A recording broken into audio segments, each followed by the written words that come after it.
Liza Soberano handang gumawa ng pelikula at magbalik teleserye kasama si Enrique Hill. Tila magkakaroon ng bagong proyekto ang dating magkatambal at magkasintahan na sina Liza Soberano at Enrique Hill. O mas kilala bilang Lizken, na may kakaibang konsepto na inaasahang makakatulong upang lalo pang itaas ang kalidad ng mga pelikulang Pilipino.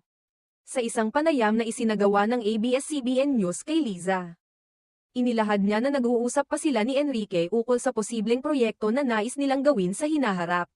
Bagamat wala pa silang tiyak na plano, nakikita nilang may magandang oportunidad para sa isang proyekto na magiging kakaiba at makabagong anyo sa industriya ng pelikula. Ayon kay Liza, nagsisimula pa lamang silang mag-isip ng mga ideya at konsepto na maaari nilang isakatuparan sa hinaharap. We're trying to come up with the concept that we can do together in the future, and I cannot guarantee it is in the next year. The concept needs to be fleshed out.